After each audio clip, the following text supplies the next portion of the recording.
2025 లేదా 26లో డిగ్రీ లేదా బీటెక్ చదివారా? సాఫ్ట్‌వేర్ జాబ్ కోసం ఎదురు చూస్తున్నారా? అయితే కోడ్ జ్ఞాన్ 100 డేస్ కోర్సులో చేరండి, జాబ్ సాధించండి. ఒక నాయకుడు అనేవాడు అందరికీ ఆదర్శంగా నిలవాలి. నేను అలాంటి నాయకుడినే, ప్రజల్ని నిస్వార్థంగా ప్రజల కోసం సేవ చేయడానికి ముందుకొచ్చాను అంటూ ఇవాళ ఈ స్పెషల్ పాడ్కాస్ట్లో నాతో పాటు గెస్ట్గా విచ్చేశారు ఆయన. ఆయన రాష్ట్ర ఎస్టీ కార్పొరేషన్కి మాజీ చైర్పర్సన్గా చేసిన తర్వాత ప్రస్తుతం ఆంధ్రప్రదేశ్ టీడీపీ ఎస్టీ సెల్ అధ్యక్షులుగా కూడా చేస్తున్నారు. అండ్ ఇంతకంటే ఇంపార్టెంట్గా ఈసారి జరగబోతున్న ఎమ్మెల్సీ ఎలక్షన్స్లో ఆయన సైతం టికెట్ని ఎక్స్పెక్ట్ చేస్తున్నారు. సో ఎమ్మెల్సీ ఎలక్షన్స్లో ఒకానొక అభ్యర్థిగా మన ముందుకు రావడానికి ఆయన మనోభావాల్ని పంచుకోబోతున్నారు. నాతో పాటు ఉన్నారు దారు నాయక్ గారు. ఒకసారి ఆయనతో కనెక్ట్ అవుదాం. సార్ నమస్కారం. దీప్తి గారు నమస్కారం. నీతో పాటు సుమటి ప్రేక్షకులకు మరి నమస్కారాలు. సార్, ఇప్పుడు మీరు ఈసారి ఎమ్మెల్సీగా మీకు ఒక టికెట్ వస్తుంది ఎక్స్పెక్ట్ చేస్తున్నారు అని విన్నాం. ఏంటి సార్ దానికి మీకున్న ఒపీనియన్ ఏంటి, మీ ఎక్స్పెక్టేషన్ ఏంటి? అంటే తెలుగుదేశం పార్టీలో చాలా వరకు చంద్రబాబు నాయుడు గారు దయ వలన, ఎన్టీ రామారావు దయ వలన చాలామంది అమాయకుడు కూడా ఎమ్మెల్సీలు అయ్యారు. అంటే తెలుగుదేశం పార్టీ అనేది క్రమశిక్షణ గల పార్టీ. ఆ పార్టీలో కనీసం ఏం అర్హత లేని వాళ్ళు కూడా పార్టీయే సేవ చేసిన వాళ్ళు ఇవాళ ఎమ్మెల్సీ అయ్యారు, మంత్రులు అయ్యారు, రాజ్యసభ అయ్యారు, అదేవిధంగా లోక్సభ స్పీకర్ కూడా అయ్యారు. అయితే తెలుగుదేశం పార్టీ ఏం చేస్తారంటే అన్ని పార్టీలు వేరు, తెలుగుదేశం పార్టీ వేరు, ఒక సిస్టమేటిక్ వేలో పద్ధతి గల పార్టీ. ఆ పార్టీలో నేను వచ్చేసరికి దాదాపు 36 సంవత్సరాల నుంచి ఒక రాజకీయ పరంగా తిరుగుతూనే ఉన్నా. తెలుగు విద్యార్థి నుంచి మొదలు పెడితే ఈ రోజు దాకా పార్టీకి సేవ కార్యక్రమం చేస్తూనే ఉంటాం. అయితే మరీ ముఖ్యంగా గిరిజనులు అయితే ఎక్కువ లాంగ్ స్టాండింగ్ ఒకే పార్టీలో ఉండరు, చాలా ఉంది. అయితే నేను ఒక నినాదం, తెలుగుదేశం పార్టీ ఆ రోజు ఎన్టీ రామారావు గారు పెట్టినప్పుడు ప్రజలే దేవుడు అనే నినాదంతో తిరగటం, అది కూడా ఆ పార్టీలో నేను భాగస్వామి కావటం, మా వంతు మేము తిరుగుతూ ఉన్నాం. నేను ఎమ్మెల్సీ అని తిరగటం అవన్నీ కరెక్ట్ కాదేమో, కాకపోతే పార్టీ గ్రహిస్తుంది ఎవరు పని చేస్తారో ఎవరు పని చేయలేదని గ్రహించే పార్టీ అది కానీ ఎమ్మెల్సీ నామినేట్ చేయడానికి ఆస్కారాలు ఉంటుంది. కాబట్టి ఎవరంతటా వాళ్ళు నేను ఎమ్మెల్సీ అంటే కాదు, కాకపోతే ఇస్తే మంచిది, అదేవిధంగా పార్టీ గుర్తిస్తేనే ఆశాభావనం, ఇవ్వకపోయినా కానీ పార్టీ కోసమే పనిచేస్తాం. సార్, ఇప్పుడు చాలా మంది ఈ పోటీ ప్రపంచంలో ఉంటారు. మమ్మల్ని నామినేట్ చేయాలి అని చాలా మంది ఆశగానే ఉంటారు. ప్రత్యేకంగా దారు నాయక్ గారినే పార్టీ సెలెక్ట్ చేయడానికి గల కారణాలు ఏంటి సార్? మీరు పనిచేసే విధానానికి ఇతరులకి ఉన్నటువంటి ఆ వ్యత్యాసం ఏంటి? అంటే చంద్రబాబు గారు ఏం చేస్తారంటే ఆయన ఈక్వేషన్ ఆయన చూసుకుంటారు. బాబు గారు మహిళా కోటా ఉంటుంది, దీంట్లో బీసీలకు ఉండను, ఎస్సీలు ఉంటారు, ఓసీలు ఉంటారు, అన్ని విధాలుగా ఇంతకుముందు ఎన్నికల ముందు చాలా మందికి ప్రామిస్ కూడా చేసి ఉంటారు. ఎందుకంటే ఆ ఈక్వేషన్ పరంగా ఇస్తూ ఉంటారు. గిరిజనుల విషయానికి వస్తే గిరిజనులు కూడా ఇస్తారు, కానీ ఆ గిరిజనుల పరిస్థితుల్లో కూడా ఆలోచించి ఇస్తారనేటట్టు ఇస్తారు. ఎందుకంటే గతంలో చూసాం మేము, చాలా మంది ఎగ్జాంపుల్ చెప్పుకోవచ్చు. ఏ అర్హత లేకుండా కూడా ఇప్పుడే చెప్పుకోవచ్చు, ఏ అర్హత లేకుండా కానీ ఎమ్మెల్సీ పదవులు అనుభవించిన వాళ్ళు ఉన్నారు, ఏ అర్హత లేక మంత్రులు అనుభవించిన వాళ్ళు. అయితే నేనైతే నా వంతుగా నేను పార్టీకి పనిచేసినా ఇస్తారని ఆశిస్తున్నా. ఇస్తే మంచిది, ఇవ్వకుండా కానీ పార్టీ కోసం పనిచేస్తాం. రైట్ సార్, అట్లా ఇవ్వకపోయినా నేను రెడీగా ఉన్నాను పార్టీకి సేవ చేయడానికి అనేది మీ యొక్క ఉదార స్వభావం యొక్క నిదర్శనంగా చెప్పచ్చు. అయితే సార్, ఇప్పుడు ప్రజల్ని ఏ రకంగా మీరు ఆదుకోగలరు, ఎలాంటి వాళ్ళకి సంబంధించి సంక్షేమ కార్యక్రమాలు మీరు ఎలాంటివి తీసుకురాగలరు, అసలు మీకంటూ ఒక ఎజెండా, మీకంటూ ఒక ప్లాన్ ఏమన్నా ఉందా? తెలుగుదేశం పార్టీ పుట్టిందే సంక్షేమం నుంచి. ఎన్టీ రామారావు గారు పెట్టినప్పటి నుంచి 2 రూపాయల కిలో బియ్యం పెడితే పక్క గుహాలు అయితేనేది పేదవాళ్ళు ఇవాళ ఎన్టీఆర్ ఆశయాలు చూసి, అదేవిధంగా ఎన్టీఆర్ చేసిన అభివృద్ధి చూసి, దాని తర్వాత చంద్రబాబు నాయుడు గారు చేసిన అభివృద్ధి చూసి, అప్పటి నుంచి మేము రాజకీయాల్లో ఒక విద్యార్థి నాయకుడి నుంచి తిరుగుతూనే ఉన్నాం మేము. అయితే మాకు ఒకటి ఫస్ట్ ఆంధ్ర రాష్ట్ర బాగుపడాలి, దాని తర్వాత అదేవిధంగా వ్యక్తిగతంగా ఆ ఎజెండా, ఫస్ట్ రాష్ట్ర అభివృద్ధి ఎజెండా తెలుగుదేశం పార్టీ, దాని తర్వాత వ్యక్తిగత ఎజెండాలు ఉంటుంది. ఇస్తారు కొంచెం. ఇప్పుడు కొంతమంది ఎమ్మెల్సీ చేసిన వాళ్ళు ఉన్నారు, మాతో పాటు తిరిగిన వాళ్ళే ఉన్నారు. ఎందుకంటే వాళ్ళకు వచ్చినప్పుడు మాకు కూడా రాకపోతుందా అనే ఆశతో తప్ప పర్టికులర్గా కావాలి మాకు ఉంటేనే పార్టీ అనేది కాదు. అది వేరే పార్టీలో ఉండొచ్చు కానీ తెలుగుదేశం పార్టీలో మాత్రం అట్లా కాదు. అదే సార్, ఇప్పుడు సపోజ్ మీరు ఎమ్మెల్సీ అయ్యారు అనుకోండి సార్, మీరు చేయబోతున్న టాప్ 5 బెస్ట్ పనులు, నేను ఇది ఎమ్మెల్సీ అయ్యాక ఖచ్చితంగా ప్రజలకు చేస్తాను అనుకున్న ప్లాన్ మీకేమన్నా ఉందా? అంటే నేను ప్రతి ట్రైబల్ గూడాలలో, తండాలలో, గ్రామాలలో తిరిగిన తర్వాత వాళ్ళకి సమస్యలు మాకు తెలుసు. తెలిసిన తర్వాత వాళ్ళ సమస్యల గురించి, వాళ్ళ తాగునీటి సమస్య ఎట్లా ఉంది, రోడ్ల సౌకర్యం ఎట్లా ఉంది, హాస్పిటల్ సమస్యలు ఎట్లా ఉంది అంటే దగ్గరుండి ప్రత్యక్ష చూసిన నేను. ఎందుకంటే ప్రతి సమస్యను మేము మా అధినేత చంద్రబాబు నాయుడు గారు దృష్టికి తీసుకెళ్ళి వాళ్ళ సాల్వ్ చేయడానికి మేము ఇప్పుడు దాకా ట్రై చేస్తూనే ఉన్నాం. ఇంక మీదట ఇంకా ఎక్కువ చేయవచ్చు. ఎందుకంటే ఎమ్మెల్సీ అయ్యారనుకో కొంచెం అవకాశం ఎక్కిన వచ్చినట్టు అయిపోతుంది తప్ప మేము ఇప్పుడు చేయట్లేదు అని కాదు, చేస్తూనే ఉన్నాం, ఇంకా చేయబోతున్నాం, ఇంకా బ్రహ్మాండం చేస్తాం అనమాట. సార్ ఇప్పుడు మీరు సపోజ్ ఎమ్మెల్సీ అయ్యారు అనుకుందాం సార్, అప్పుడు దారు నాయక్ గారు ఎమ్మెల్సీ టీడీపీ అని మేము అందరం చెప్పుకోవచ్చు సార్. బట్ మీరు ఈ పొజిషన్ కి రావడానికి మీ చైల్డ్హుడ్ నుంచి మీరు ఏమన్నా ఈ పొలిటికల్ ఎక్స్పోజర్ లో ఉన్నారా సార్? 1991లో ఎన్టీ రామారావు గారు ప్రతిపక్షంలో ఉన్నప్పుడు నేను విద్యార్థి నాయకుడిగా హైదరాబాద్లో ఉన్నా, ఉస్మానియా యూనివర్సిటీలో ఉన్నప్పుడు. ఎందుకంటే ఆ రోజు ఎన్టీ రామారావు గారు చేసిన అభివృద్ధి కార్యక్రమాలు అయితేనేది, మరీ ముఖ్యంగా ఎస్టీలో ఇంతకుముందు ఎవరు ఓట్లు వేస్తారో తెలియదు, ఎవరు ఓట్లు వేయించుకుంటారో కూడా తెలియదు.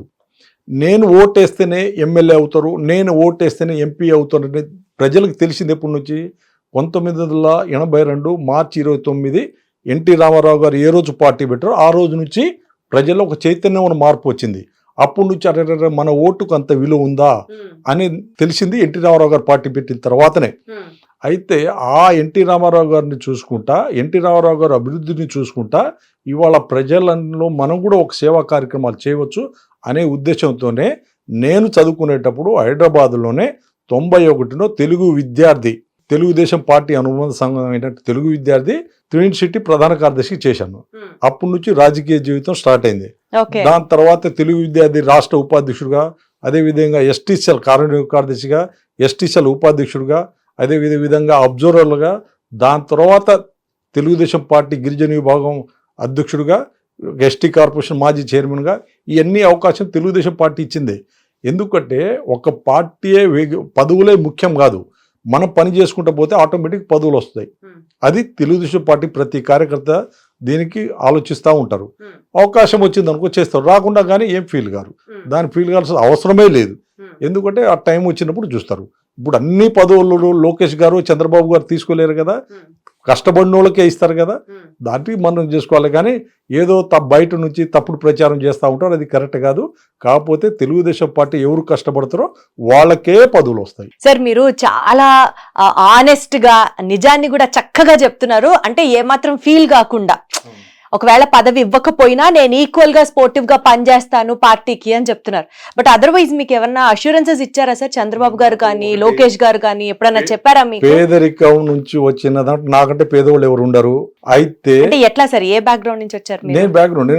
నేను ఒక ట్రైబల్ గిరిజనకు చెందిన మా ఊరు మారుమూల తండా మాచర్ల నుంచి 28 కిలోమీటర్లు ఆ నల్లమల్ల అడుగులో ఉంది. ఆ నల్లమల్ల అడుగున్న తండాకి నేను సేవ చేసే భాగ్యం కలిగింది. అది కలిగిందంటే ఓన్లీ చంద్రబాబు నాయుడు గారు దయ వల్లే కదా. ఇవాళ ఈ స్థాయిలో ఎటుకుంటే పదవులు ఇచ్చుకుంటూ పోయింది ఆయన వల్లే కదా. ఇక్కడ మీ ముందు కూర్చుంది కానీ ఆయన వల్లే నాకు తెలిసినంత వరకు. అంటే మీరు ఫస్ట్ నుంచి కూడా టీడీపీ పార్టీని చంద్రబాబు గారిని అభిమానిస్తూ వచ్చారు. 100% అది కరెక్టే.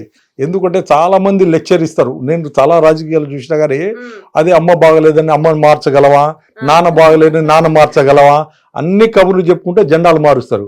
కానీ మేము అట్లా కాదండి. ఒకటే ఒక నినాదం, 36 సంవత్సరాలు నా యవ్వన వయసు అంటే నా యుక్త వయసులో తెలుగుదేశం పార్టీ, ఇంకా రెండోది మాకు ఆలోచన ఉండదు.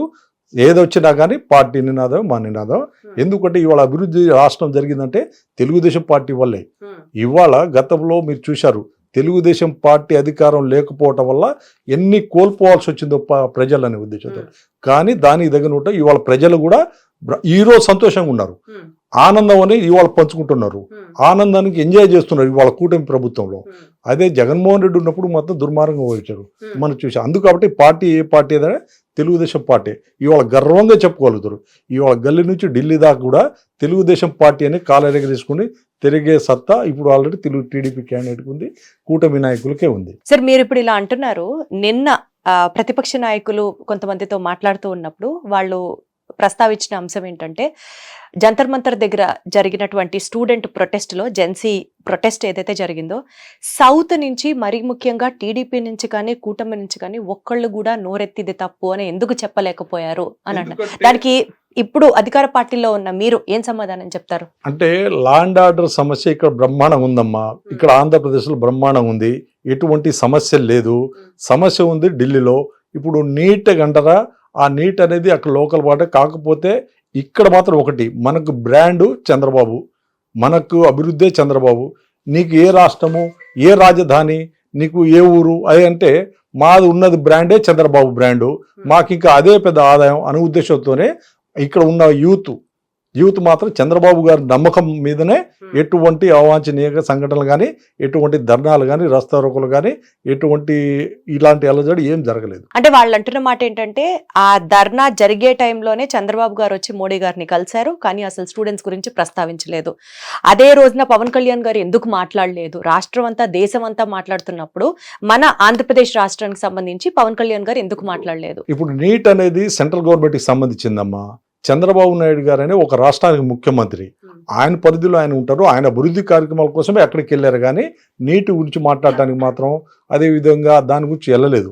ఆయనకు ఇచ్చిన బాధ్యత ఉందో ఆయన నిర్వర్తించారు, కానీ అనవసరం ఒక అడిగేలు పెట్టుకొని లేని పోనీ చేయటం అది కరెక్ట్ కాదు కదా. అంతే కదా. ఇప్పుడు ఆయన ఎందుకంటే అక్కడ పోయి ఢిల్లీకి పోయి రాష్ట్రానికి కావాల్సిన నిధులు, అదేవిధంగా రేపు 1వ తారీఖు భోగాపురం ఎయిర్పోర్ట్ దాని గురించి పిలవటానికి వెళ్ళారు, అంతేగాని నీటి విషయం మాట్లాడటానికి కాదు కదా.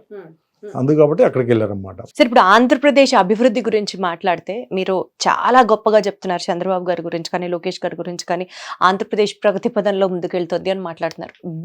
మీరు ప్రజలకి నిస్వార్థంగా సేవ చేస్తున్నారు కాబట్టి మిమ్మల్ని డైరెక్ట్ గా అడుగుతున్నారు, ఆంధ్రప్రదేశ్ ప్రగతి ఏ రకంగా ఉంది సార్? డెవలప్మెంట్ ఏం జరుగుతుంది ఆంధ్రప్రదేశ్ లో? బ్రహ్మాండంగా ఉందమ్మా.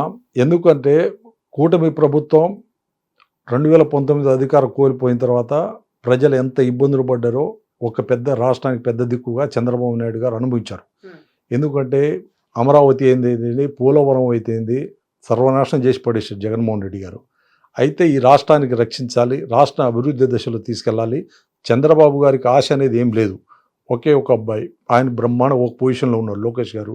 ఇప్పుడు ఆయనకి ఏంది, పేదవాళ్ళని పై తీసుకురావాలి, పేదవాళ్ళకి డెవలప్ చేయాలి, ఈ రాష్ట్రానికి ముందు దశలో తీసుకెళ్ళాలి. ఆంధ్రప్రదేశ్ 1947 అయితే 20 సంవత్సరాలు వెనక్కిపోయింది. ఏది మన జగన్మోహన్ రెడ్డి పిల్లలు. ఇప్పుడు ఎక్కడ కానీ అభివృద్ధి అనేది జరగలేదు. ఏదంటే బటన్ నొక్కుడు చేశారు జగన్మోహన్ రెడ్డి. ఆ బటన్ నొక్కుడు వచ్చేసరికి ఎంత ఇబ్బందులు పడ్డారో కూడా ప్రజలు చూశారు. ఏది ఏమైనా ఆంధ్రప్రదేశ్ ముందుకు తీసుకెళ్ళి అమరావతి రాజధాని అయితేనేది, పోలవరం అయితేనేది, ఏ రూపంలో కానీ ఈ రాష్ట్రాన్ని ముందు తీసుకెళ్ళాలి, రాష్ట్రానికి ముందు తీసుకెళ్ళాలి, అభివృద్ధి చేయాలి. ఆయన వయసు వచ్చేసరికి 75 సంవత్సరాలుగా రోజుకు 18 గంటలు కష్టపడతాడు. అయితే కష్టపడి ఎవరి కోసం? ప్రజల కోసమే కదా ఆయన కష్టపడేది. ఏదేమైనా కానీ రాష్ట్రాన్ని ముందు తీసుకోవాలని నినాదం తప్ప మనం చూస్తున్నాం, నిత్యం టీవీలలో సోషల్ మీడియాలో పరంగా చూస్తున్నాం ఎట్లా కష్టపడుతున్నారు అని. అలా కష్టపడే నాయకుడు ఎవరైనా చూపింది? అదే ఉద్దేశంతో జగన్మోహన్ రెడ్డి యూత్ అని ఒకసారి ఒక ఛాన్స్ అని అన్నారు, 19 గెలిపించారు. తాడేపల్లిలోకే పరిమితమైన కాడే ఎక్కడైనా అభివృద్ధి చేశాడమ్మా? ఎక్కడైనా జరగలేదు అభివృద్ధి. కనీసం ఢిల్లీకి వెళ్ళారు, కానీ వాళ్ళకి సంబంధించిన వ్యక్తిగత కేసుల గురించే తప్ప ప్రజల గురించి ఏ రోజైనా ఢిల్లీకి వెళ్ళారా? లేదు. కాకపోతే ఈ రాష్ట్ర భవిష్యత్తు చంద్రబాబు నాయుడు గారి చేతిలో ఉంది కాబట్టి చంద్రబాబు నాయుడు గారు ముందు వెళ్తున్నారు. ముందుకెళ్ళి రాష్ట్రానికి ముందు దశలో తీసుకెళ్లాలని తప్ప. లోకేష్ గారు కూడా అదే పరిస్థితి. మన విశాఖపట్నం గూగుల్ సంస్థను తీసుకొచ్చారు. భోగాపురం ఎయిర్పోర్ట్ రేపు 1వ తారీఖు ఆగస్టు 1న అది ప్రారంభోత్సవం అవుతుంది. ఏది ఏమైనా కానీ కనీసం రోజుకి ఒక పార్లమెంటు, ఒక జిల్లా పర్యటనలే ఉంటాయి చంద్రబాబు గారు. కానీ ఎక్కడ అధికారులు తప్పుడు చేసినా కానీ వాళ్ళకి నిలదీస్తున్నారు. ఒక స్థాయి నాయకులు అయితే చంద్రబాబు గారితో డైరెక్ట్ గా మాట్లాడచ్చు, కానీ బేసికల్ గా ఎవరిని కలవాలి, పార్టీ కార్యక్రమాలు ఏ రకంగా ఉంటాయి, ఇదంతా తన గ్రిప్ లోకి తీసుకొని మేనేజ్ చేస్తుంది లోకేషే అన్న ఒక వార్త చాలా గట్టిగా వస్తుంది బయటికి. ఇందులో నిజాలు ఏంటో మీరే చెప్పాలి. 100% అమ్మా. ఈ రాష్ట్రానికి దిశ తెలుగుదేశం పార్టీకి దిశ నాయకుడు లోకేష్ గారు. అవునా? 100% దాంట్లో కాబోయే ముఖ్యమంత్రి కూడా ఆయనే. ఓహో, 100% అది. ఎందుకంటే ఈ లోకేష్ గారు అయినా కానీ నేను చంద్రబాబు నాయుడు ముఖ్యమంత్రి కొడుకుని, ఎన్టీ రామారావు గారు మన్నుని అనే అహంకారంతో కాకుండా ఆయన కూడా బ్రహ్మాండంగా కష్టపడతాడు. ఆయన ఇప్పుడు గూగుల్ సంస్థ రావడానికి లోకేష్ ప్రధాన కారణం. అదే ఐటీ పెంచడానికి లోకేష్ గారే ముఖ్య కారణం. ఎందుకంటే లోకేష్ గారు కూడా బ్రహ్మాండంగా కష్టపడుతున్నాం. ఆయన యూత్ వాస్తవం చెప్పాలంటే యూత్ అన్నా కానీ మర్చిపోయి నిత్యం ఎందుకంటే ప్రజలతో ప్రజాధర్మాన్ని వచ్చి ప్రజలతో మమేకమై వాళ్ళ సమస్యలకు అప్పుడప్పుడు తెలుసుకుంటున్నారు. లోకేష్ కష్టపడినట్టు ఎవరు కష్టపడలేదు. లోకేష్ ఇంతకుముందు వేరు, యువగళం పాదయాత్ర తర్వాత లోకేష్ వేరు. ఓహో. అది 100% అనమాట.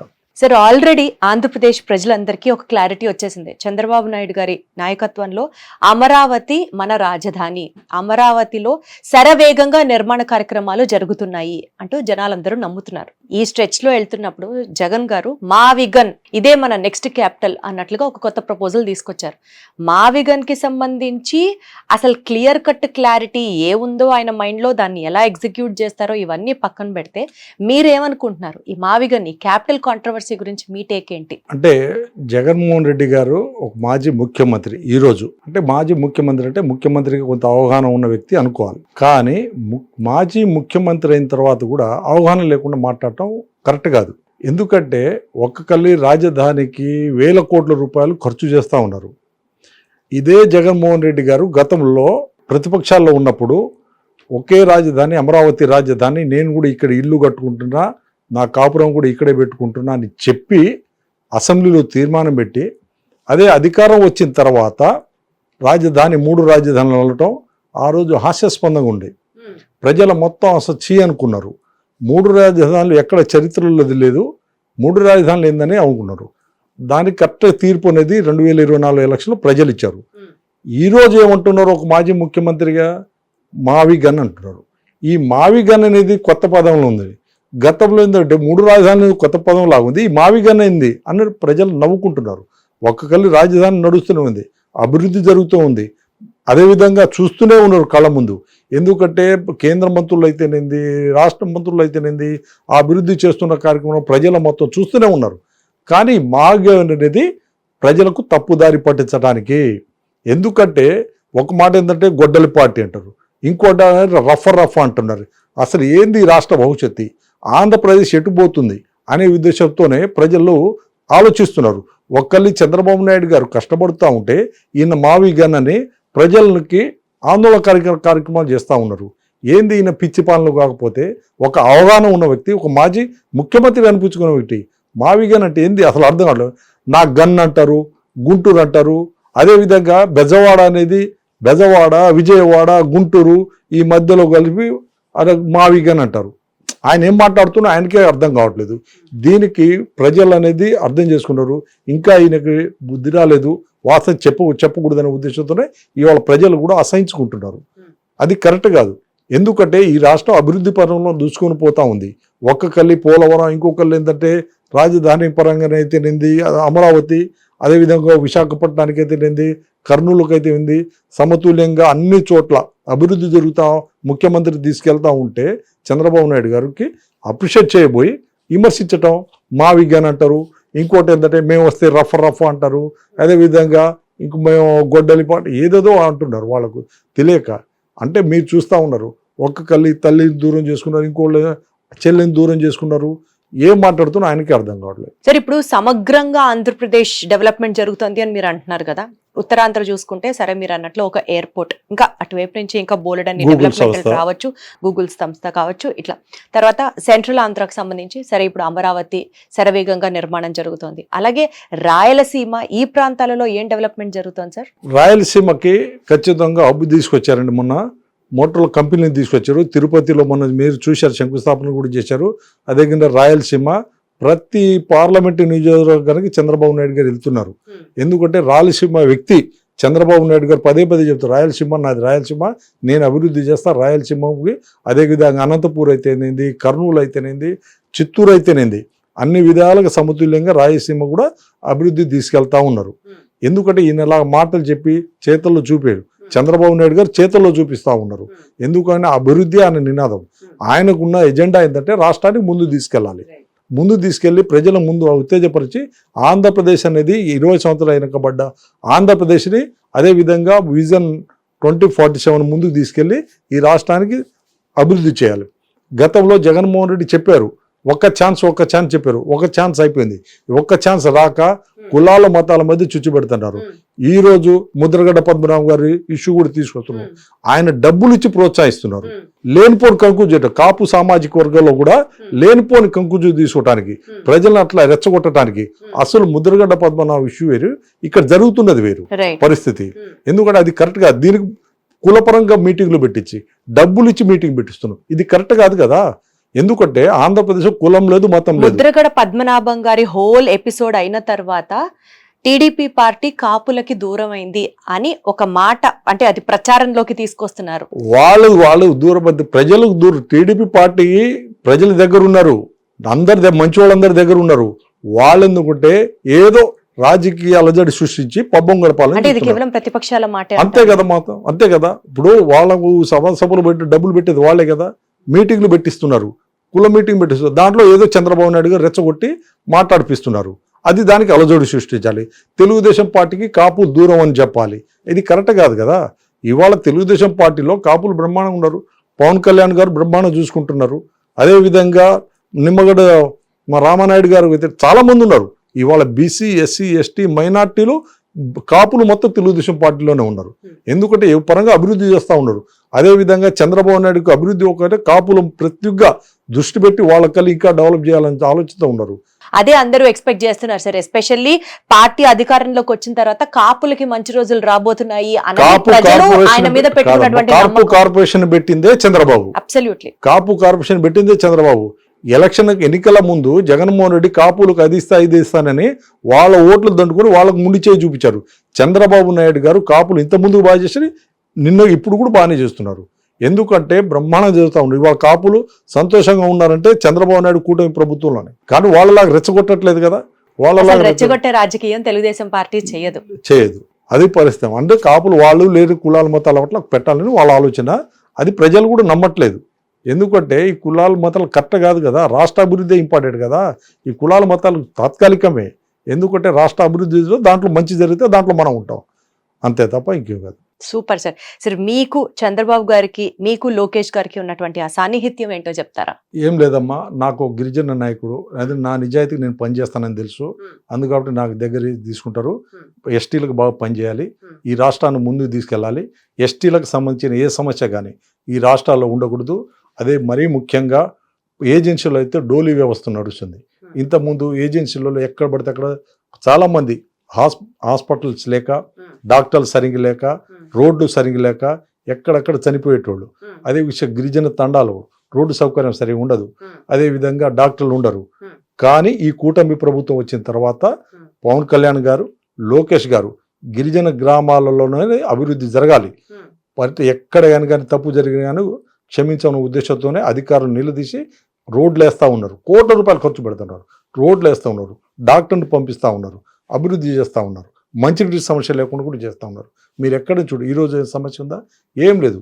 అదేవిధంగా ప్రభుత్వం అధికారంలో రాకముందు ఒక హామీ ఇచ్చారు, సూపర్ 6. ఆ సూపర్ 6కి ఈరోజు దాకా 90% నిర్వర్తించిన ఘనత కూటమి ప్రభుత్వం అందే. అది 100% అనమాట. ఎందుకంటే నీకు మహిళలకైతేనేంది ఫ్రీ బస్సు పెట్టారు, మీరు చూస్తూనే ఉన్నారు. అదేవిధంగా తల్లికి వందనం దాదాపు సంవత్సరానికి ఒక అబ్బాయి ఎంతమంది ఇంట్లో చదువుకుంటే అంతమంది పిల్లలకి 15,000 రూపాయలు పడుతుంది. అదేవిధంగా 3 గ్యాస్ సిలిండర్ ఫ్రీ ఇస్తున్నారు. అదేవిధంగా రైతులకైతేనేంది, యూత్కైతే డిఎస్సి ఏ రోజైనా జగన్మోహన్ రెడ్డి ఒక పోస్ట్ భర్తీ చేశారండి? ఎప్పుడేం చేశారు? చేయలేదు. కానీ లోకేష్ గారు చెప్పడానికి ఎన్ని కథలు ఉంటాయి కానీ కాస్త చేయలేదమ్మా. అదే లోకేష్ గారు వచ్చిన తర్వాత 17,000 డిఎస్సి ఉద్యోగాలు భర్తీ చేసి ఇవాళ టీచర్లకి ఆదుకున్నారన్నమాట. ఇవాళ చెప్పిన మాట 20 లక్షల ఉద్యోగాలు భర్తీ చేస్తా ఉన్నారు. 100% 20 లక్షల ఉద్యోగాలు భర్తీ చేయటం జరుగుతుంది. సార్ మీ క్వాలిఫికేషన్ ఏంటి సార్? నాది లా అయిపోయిందమ్మా, ఉస్మానియా యూనివర్సిటీ. అది కూడా ఉస్మానియా యూనివర్సిటీలో చేసిన. సూపర్. ఓ పక్క ఉస్మానియా యూనివర్సిటీలో లా చేశారు, దాని తర్వాత స్టూడెంట్ ఆర్గనైజేషన్స్ లో మీరు కూడా అధ్యక్షులుగా పనిచేశారు, స్టూడెంట్ ఫైట్స్ లో మీరు ఉన్నారు, అది కాక వాలంటరీగా ఇప్పుడు ముందుకొచ్చి ప్రజలకు సేవ చేస్తున్నారు. సో డెఫినెట్లీ పార్టీ మీ కష్టాన్ని గుర్తించడంతో పాటు మీరు అనుకున్నటువంటి ఆ ఎమ్మెల్సీ పదవి రావాలని, తద్వారా ప్రజలకి ఇంకా మరింతగా సేవ చేయాలని మనస్ఫూర్తిగా కోరుకుంటూ thank you so much sir. Thank you.